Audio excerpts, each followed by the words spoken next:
Well, the mother-son dynamic that I'm going to be teaching about and trying to work with people to identify if they need it to be broken.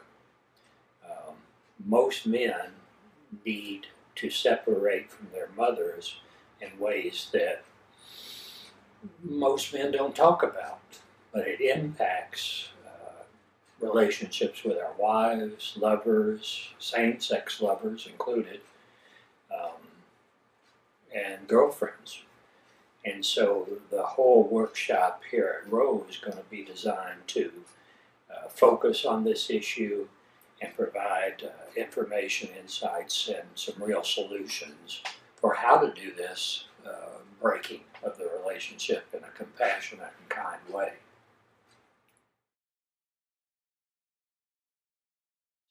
One of the things that we'll focus on is what I call the ghost mother. Most men who are still under the magnetic pull of the mother is actually got more to do with the mother when she was 30 or 40, 20, than whatever age your mother might be now, or if she's already passed on. It's this ghost mother, the ghost mother, that haunts our dreams, our relationships. That's who we're going to be working on.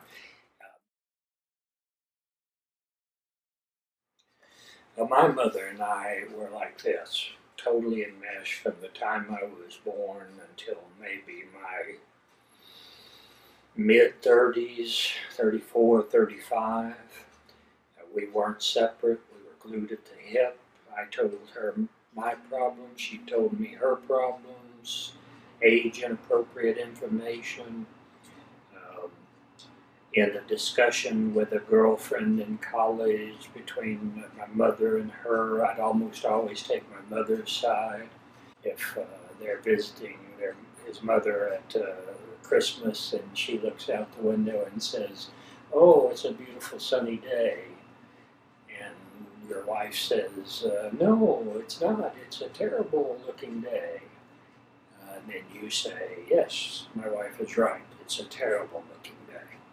You always have your wife's back.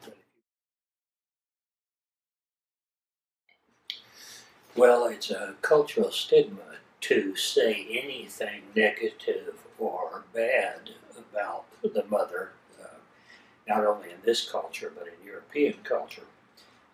So we can speak as loudly and abruptly about our fathers as we need to speak, but there's a penalty if you say something about your mother.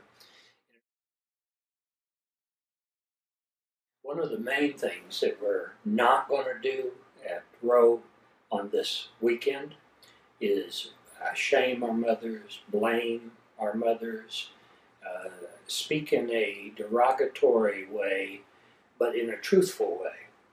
And everything will be private and confidential. Your mother will never hear any of this. Workshop this weekend is for men only. You know, back in the 80s and 90s, there was just this incredible burst of energy to do this kind of work. And we would have hundreds and hundreds of men. Robert Bly and I would do these together sometimes, and he would do a bunch with Michael Mead. And then it sort of fell out of favor, and so this is a reigniting of men getting together um, and talking about issues that they would not be comfortable talking about if women were present. So this will be a men's only thing. But like previous men's things that I've done, the women in their lives will benefit greatly if men will come and do this kind of work and take the projection of mother off of their spouse or their lover.